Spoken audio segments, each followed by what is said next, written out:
A mysterious hole through a rooftop, a bizarre cryptic note, a charismatic newlywed man excited for his future, yet his life was unexpectedly gone in an instant. Was there a big secret this young man found out that wasn't supposed to? Today we're going to look into the puzzling death of a man named Rey Rivera. His story and case is a perplexing one, and one that I don't believe, as well as others don't believe, it's finished or solved yet. Rey's case was featured on Netflix on Unsolved Mysteries, Season 1, Episode 1, Mysteries on the Rooftop. Viewers have been clamoring since at finding out what the truth is, offering theories and asking a whole lot of questions. The story begins in Baltimore, Maryland in 2006. Rey Rivera at the time was a 32-year-old young newlywed man who lived in Baltimore and went missing in May of 2006. His body was found just over a week after his disappearance at the Belvedere Hotel, which in its past was a very popular and spectacular grand hotel. But it turned into a condo complex in 1991, along with a mix of office and retail space.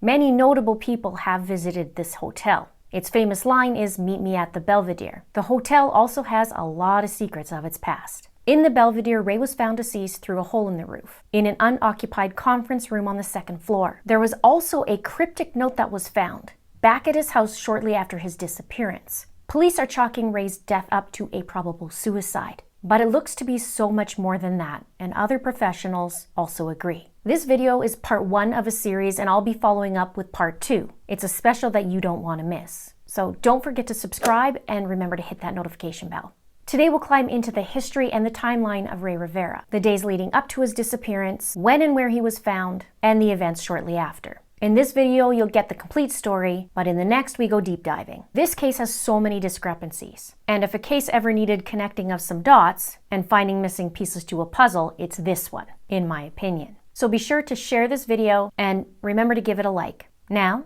let's get into it.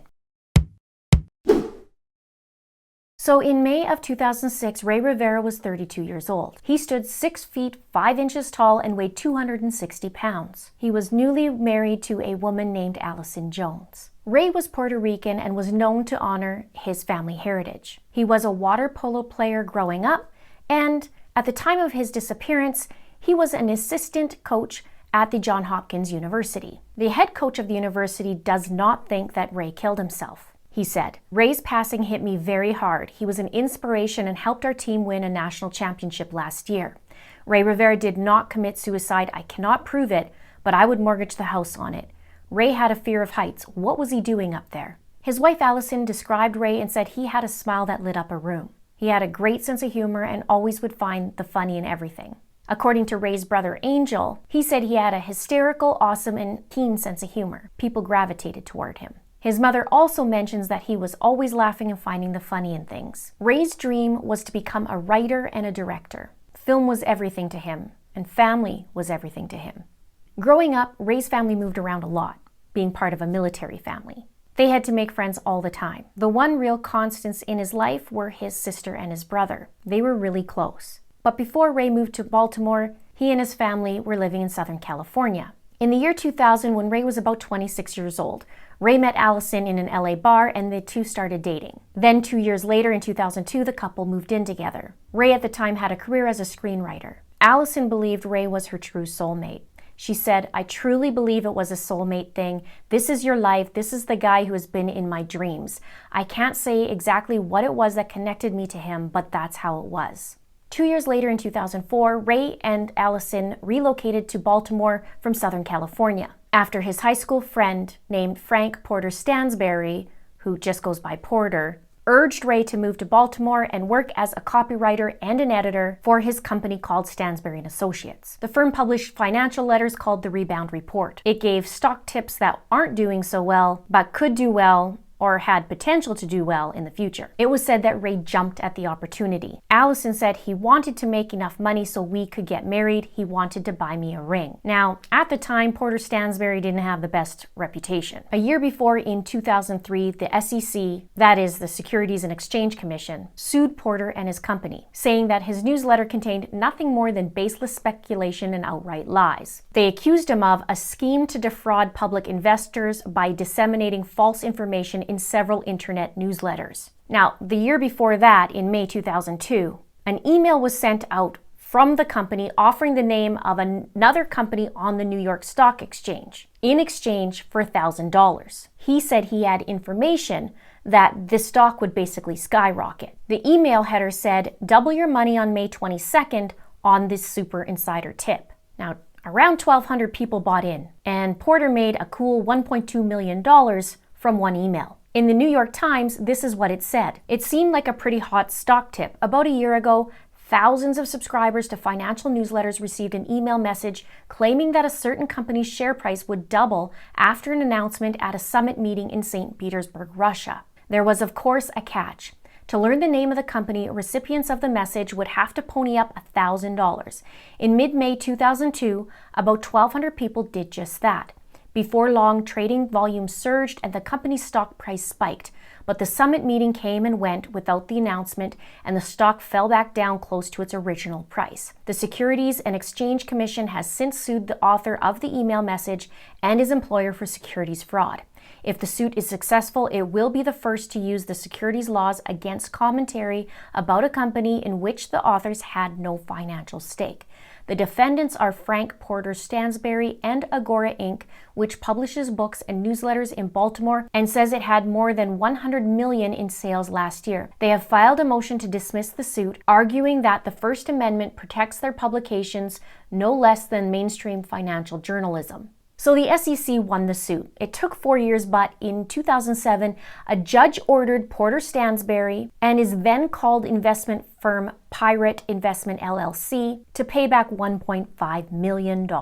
It said Pirate must pay $801,600 in restitution, along with the interest of $248,496, while Stansberry has to pay $200,400 in restitution and $62,124 in interest. Each party has also been assessed a penalty payment of $120,000. Now back to Ray. It was said that Ray came to help clean up Porter's reputation, and doing it through this job of Porter's rebound report. And it was also stated that Porter was quite persistent about it. But Allison said the job wasn't a good fit for her husband. She said he didn't like the 8 to 5 period. He wasn't a desk guy and he just didn't believe in what he was doing. Allison and Ray made a pact that they would move to Baltimore, stay there for 24 months, and then relocate back to Los Angeles so that Ray could pursue his dream of a career in film. In fact, Ray had been working on a screenplay before his death. So in December 2004, they found a home, a church, and a community in Baltimore. They lived in the Northwood area of Baltimore at 4113 Westview Road in a 3-bedroom home. Allison said they were excited about their life together,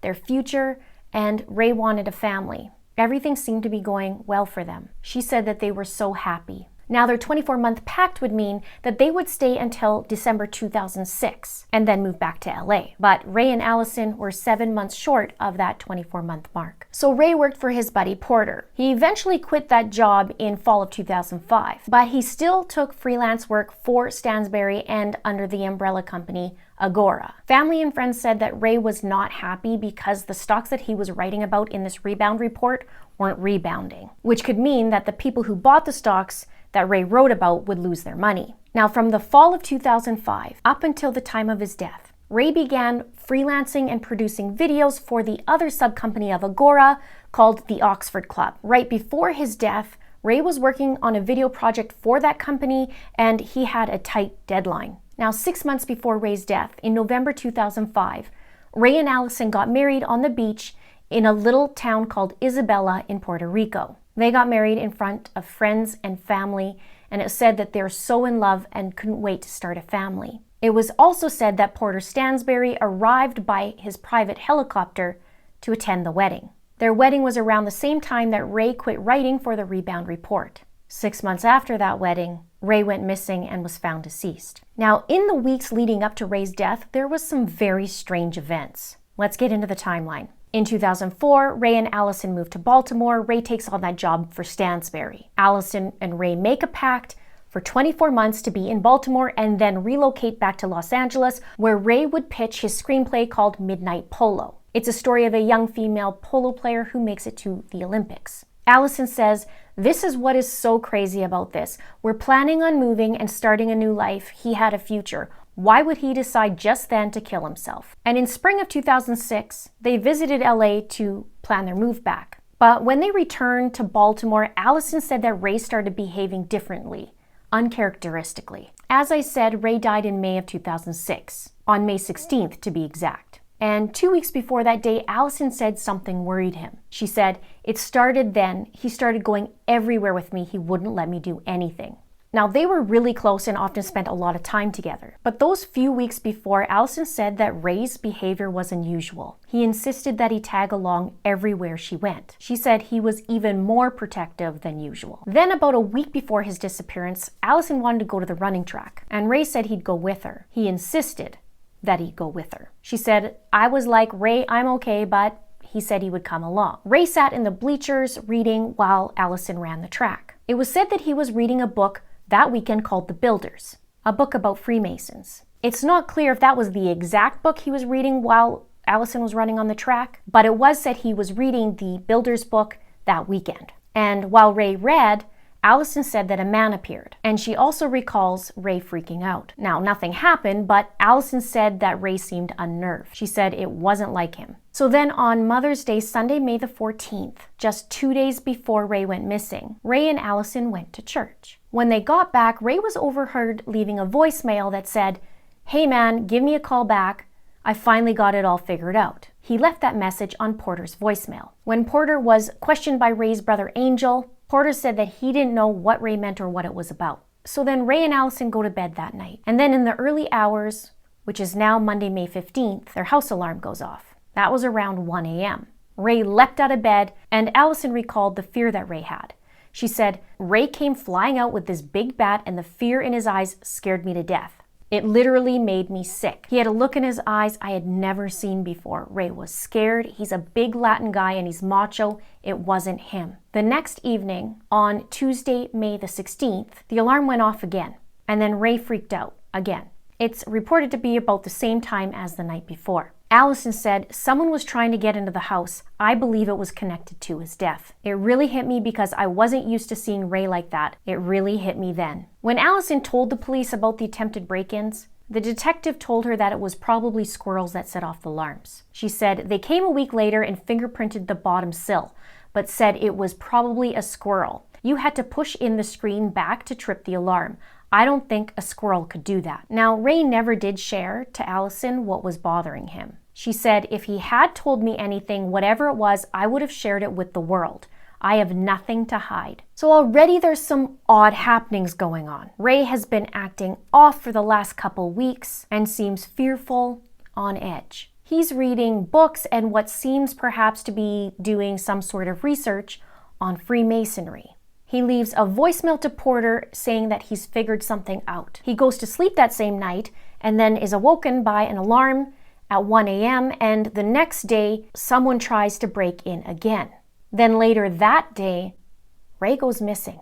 Was it a coincidence that after Rey leaves the voicemail to Porter and says he figured something out, and then the alarms start going off that night, the next night, and then later on that day he winds up dead? Was it something he wasn't supposed to figure out? Or is it even connected? Now, on the morning of May 16th, the day of Rey's disappearance, which is the same morning that that second alarm went off, just hours prior, Allison said she was a little tired and Rey got up and made her breakfast. She told him, "I love you so much." And Rey said to her, "Thank you for loving me so much." Allison had a business trip to go on that day. It was in Richmond, Virginia, which is about a 3-hour drive away. She said Rey carried her suitcase to the car and then she drove off. Now, on this day as well, Rey talked to a member of a Maryland lodge about memberships and joining the Freemasons. It was said there was nothing strange or unusual about the conversation. It was said it was something typical of someone who wanted to learn about becoming a member. Rey also bought a book that day called Freemasons for Dummies at a local bookstore. So it was reported Rey read The Builders the weekend before, and on that afternoon he bought Freemason for Dummies. Maybe Rey was trying to figure something out or understand something from these books. Or perhaps he just wanted to learn about it and nothing more. Allison said Rey was intrigued by secret societies and said that maybe he was planning on something for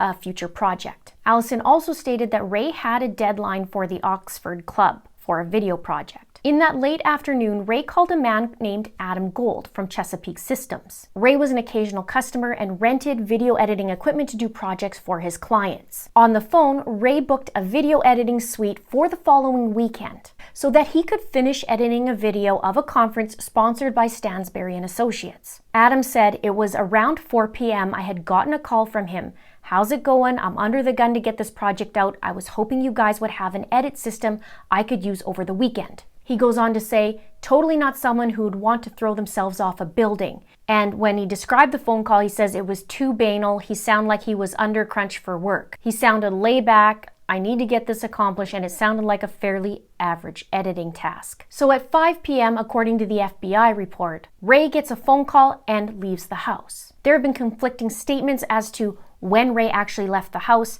The FBI report says 5 o'clock. Others report as early as 4 p.m., 5:30 p.m., 6 p.m., and 6:30 p.m. But the FBI report says 5 p.m.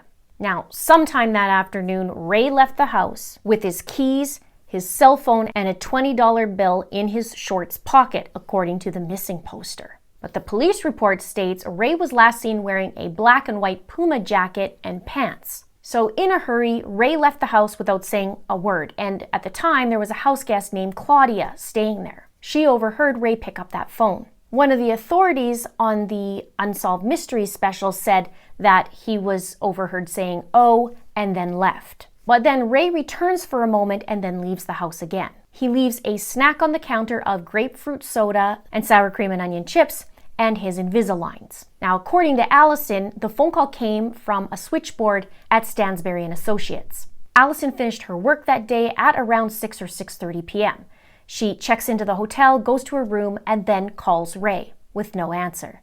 Allison checks in on him again. Hours later, still no Rey. Allison does think this is unusual, but she also knew that Rey had a deadline to hit for that video. Now, in a book called An Unexplained Death, The True Story of a Body at the Belvedere, and I will have that link in the description below, it was said in there that Rey actually had a website up on his computer of the sunset and sunrise times in Baltimore. And according to that day, the time was 8:13 p.m. for sunset. Now, from the Rivera home to the Belvedere is approximately a 10 to 20 minute drive.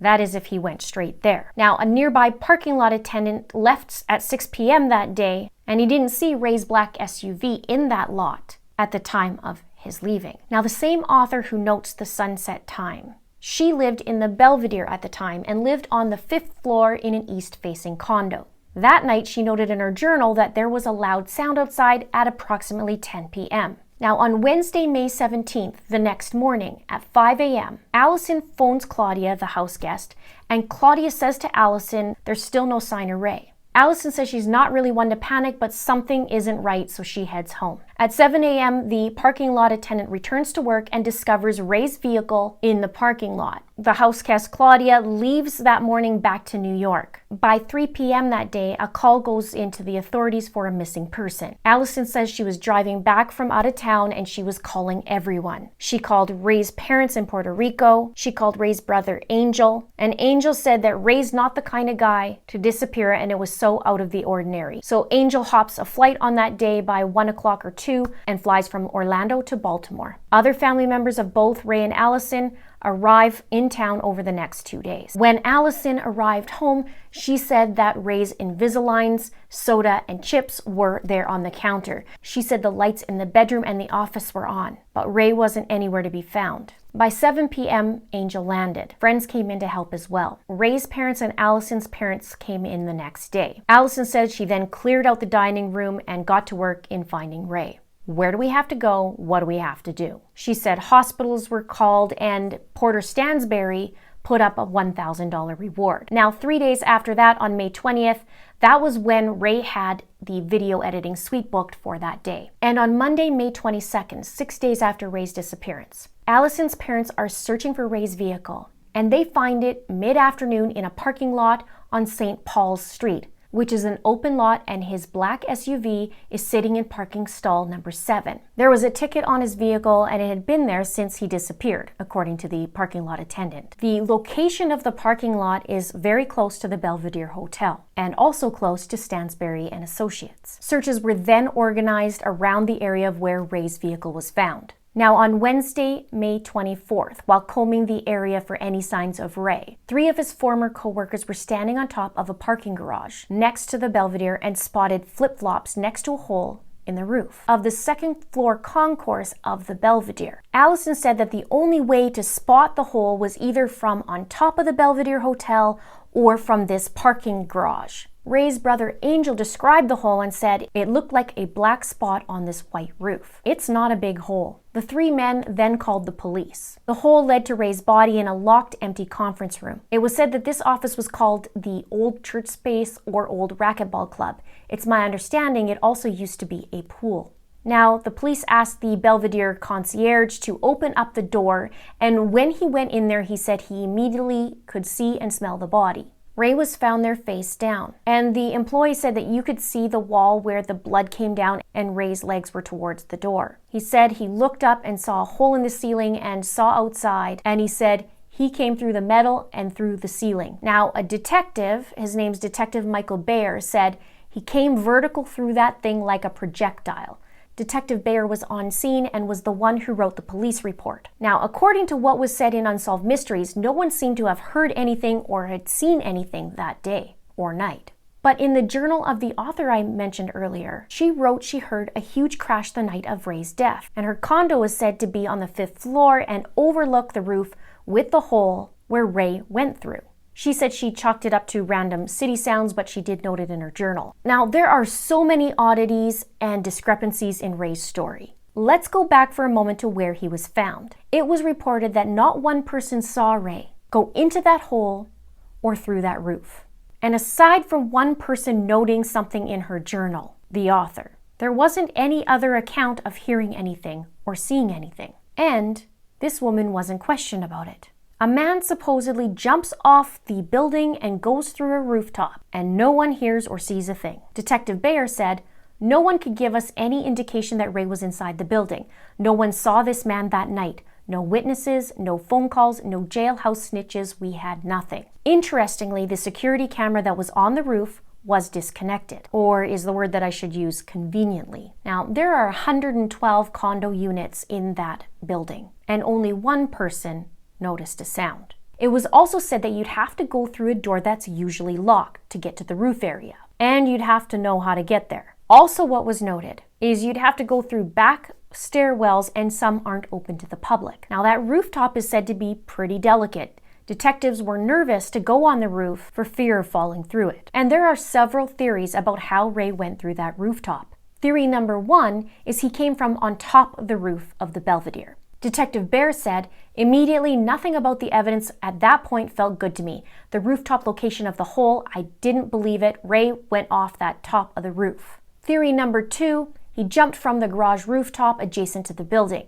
but the hole was far away, and the top of the garage was only 20 feet. It was said Rey's injuries were very severe, and that theory was put to rest pretty quickly.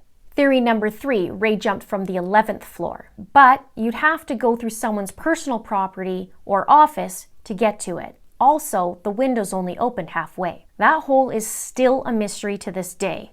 Which part of the building did Rey come off of? Or did he come off from a building? Rey's brother Angel says it does not add up. He said, when I had the courage, I went down to the parking lot and looked up at the top of the hotel and said there's no way he could have landed that far out from the roof. The second floor conference room juts out from the main tower of the 13-story building. There were some employees from the Belvedere that talked to Angel in confidence and said Rey would have had to been pushed from the side of the building. Angel said apparently there's another set of doors to the roof, and their impression was that was more logical that he would have been pushed from there. Now, what's interesting is there was an engineering study, and it was estimated the distance from Rey's body landed from the wall was approximately 43 feet, and he would have been running roughly 11 miles per hour in flip-flops. Now, one of the latest theories is theory number 4. He was potentially dropped from a helicopter. Again, though, the question is, wouldn't people have seen or heard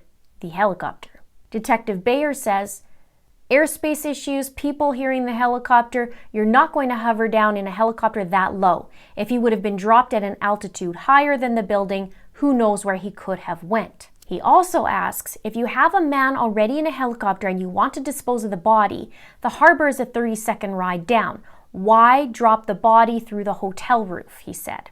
And in the 2006 autopsy report, it says, this 32-year-old Hispanic male, Rey Rivera, formerly unknown, number 063524, died of multiple injuries sustained as a result of precipitation from a 13-story building. According to the investigation, the decedent had been missing for approximately 1 week and was discovered moderately decomposed in a locked conference room on the second floor of the building. A hole was in the roof above his body. Injuries at the time of autopsy were consistent with a fall from a height and included multiple lacerations, tearing of the skin, abrasions, scrapes, and contusions, bruises, multiple skull fractures with injury of the brain, multiple fractures of the sternum and ribs, bones of the chest, with injuries of the heart and lungs, and fracture of the right tibia and fibula, bones of the lower leg. Because the circumstances surrounding the incident are unclear and it is not known how the deceased came to have precipitated from such a height, the manner of death is best classified as undetermined. Alcohol detected in the decomposition fluid may be entirely or in part due to decompositional changes. Toxicology testing for drugs was negative. Now, what's interesting is there is a medical illustrator that took all the findings of this autopsy report and created a diagram and report. This woman is a forensic expert in Europe. She's made reports for hundreds of trials, including impact biomechanic and crime scenes. She has 25 years of experience. Rey's injuries were extensive. There were internal and external injuries. Head injuries, lung, heart, and liver lacerations, broken bones, his shin bone protruded from his skin. This expert found that there weren't any indications of injuries to his arm or hands. She believed his injuries were inconsistent with the fall, and she had wondered if he was maybe beaten up because of his extensive head and neck injuries. Now, what's interesting as well in the autopsy report, it said that there wasn't a diagram where Rey was found. No photos, no statements from anyone, which is standard procedure. Now, there were items on the rooftop belonging to Rey. His phone and glasses, both of them were found in good condition, good working order, not broken or anything. Detective Bear had this to say about the phone. The phone is one of the things that I will never forget. He talked about how you can take a phone right now and go 3 stories and drop it off and it wouldn't survive the fall. Yet here, Rey's phone is completely fine. And when you think about it, on top of that Belvedere Hotel, that's a 13-story hotel, and it's 150 feet approximately down. Now, there is a former police commander that actually reviewed the evidence, and he specialized in behavioral assessment. But he said about the cell phone, he said, I just find it to be highly unlikely with that type of kinetic energy hitting that rooftop at the time. I definitely feel that there are a lot of unanswered questions, a lot of loops that need to be closed. His glasses were also found in fine condition as well. I would like to know, though, is if Rey wore his glasses or if he had them in his pocket. And I'm curious if he's nearsighted or farsighted. Now, his flip-flops, as I mentioned earlier, were also found on the roof. One of the straps to his flip-flops, however, was broken, and with what seems to be drag marks on the front. Detective Bear again found all these items strange, and he even noted that it seemed staged. There was also something missing that was usually carried by Rey, and that was his money clip. Allison gave him the money clip as a gift, with his initials RR on it. She says that doesn't seem right, that it's just gone. Rey's brother Angel also talked about it, and he said Rey liked to carry his ID and his money in it. Where's the money clip? Now, there was also a cryptic note that was found back at the house. It was typed in a small font, folded up in plastic, and taped to Rey's computer screen along with a blank check. Some say it was in code, some say it was a psychotic break, some say it's just ramblings, and some say it's something for a future project. The Baltimore Police Department Commander Fred Beelfield said, it just seemed bizarre, really bizarre. So police sent it to the FBI. They examined it and came to the conclusion that it wasn't a suicide note. The commander reviewed it and also agreed. He said what it does appear to be is a weird stream of conscious writing. The other thing I thought of is if he's writing some type of code to someone about something, that's possible. Now stay tuned for that video because it's coming soon. I'll be tackling the note, diving in, and seeing what I can figure out to connect the dots. I can say right now that I do not believe it was a suicide note either, but it was and is an important note. In fact, I do believe it's in code, and I do believe I may have struck something. Now, there was something else that was also found on Ray's body. Allison had given him a small little penny that had a heart cut out of it. She had found it on one of her work trips, and she brought it home and gave it to him. She said, "Whenever you need me, you hold this penny and know I'm close." But Ray kept that penny in a bowl on his dresser, and Allison had always seen it there. But when Ray was found, it was in his pocket. Why did Ray take that penny that day? Let me know your thoughts in the comments below. Now, something to note, Detective Bear did not believe this was a suicide. He in fact thought it was a homicide. He felt like the items on the rooftop were staged, and the whole is a mystery. But interestingly, a few weeks after Ray was found, Detective Bear gets taken off the case. The police department seemed to believe that it wasn't worth investigating, as they thought it was nothing more than a suicide, even though the official medical examiner marked this case as undetermined. Now, the family doesn't believe it was suicide either. Angel said, "Not my brother, it's ironic because he was terrified of heights." And Angel also said that Ray was so scared he was scared to even climb a Christmas tree. He says, "That's why I don't buy this whole thing. Ray is someone people notice. How could he walk into the Belvedere and no one would notice or remember anything? A big 6'5" guy. It's not possible." And Angel stands 6'8". Allison talked about Ray's fear of heights as well. She said he wouldn't just jump off the roof. She believes Ray turned over a rock that he wasn't supposed to. But police said to her, "You need to get it through your head that your husband committed suicide. He jumped off the roof himself." Allison says this is not a man who was closing down shop. He was on cloud nine. Everything he had sacrificed was coming to fruition.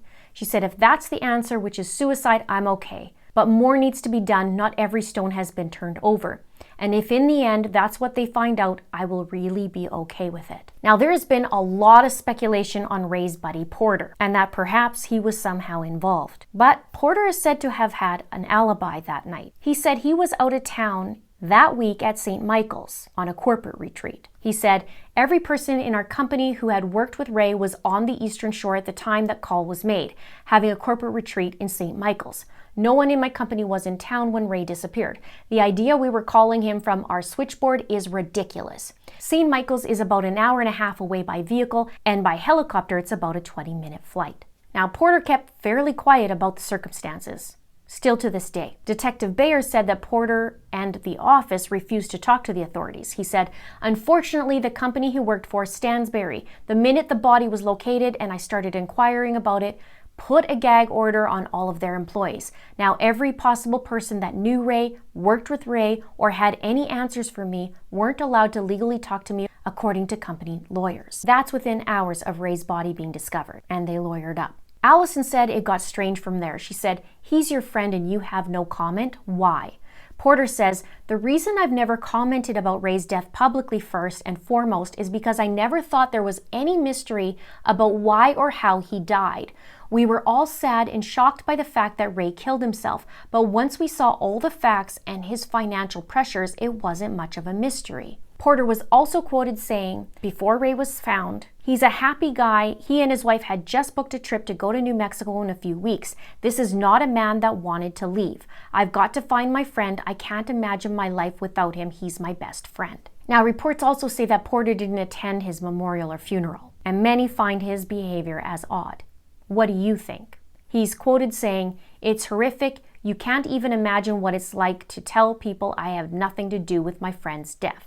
Now, I have a lot of questions about this case, and I'm sure at this point you do too. Feel free to comment below and let me know your theories or questions or thoughts below. If it was suicide, why would Ray decide that after the phone call from Stansberry, he would run out of the house and then decide that it's time to commit suicide? Why? Why would Ray book a video editing suite for that upcoming weekend if he wasn't planning to be around? Why even call the guy in the afternoon at all? He wouldn't really care about a deadline or a plan to finish anything, right? If he was described as happy and things were going really well for him and things were coming to fruition, what would make him change his mind and kill himself? Also, he had a vacation booked for New Mexico. And why bring $20 with him? What would he care? And other than being described as something bothering him in the last 2 weeks, where are the markers to show that Ray was suicidal? Where are the red flags? And if he's so worried about his wife and her safety, and was protective of her and her safety, especially leading up to his death, wouldn't he be afraid of Allison not being safe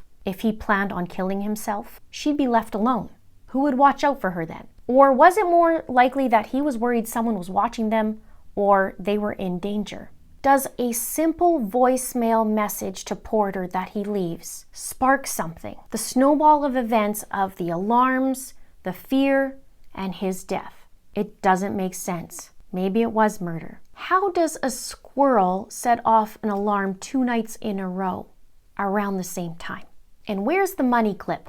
Ray was known to have that money clip with his ID and his money, yet it stated he had $20 in his pocket and his ID was there, yet his money clip is gone. Where is it? How does a security camera be blank on the rooftop and conveniently disconnected on the same day that this happened? Coincidence or something more sinister? And it makes you wonder, did Ray have access to this room or who did?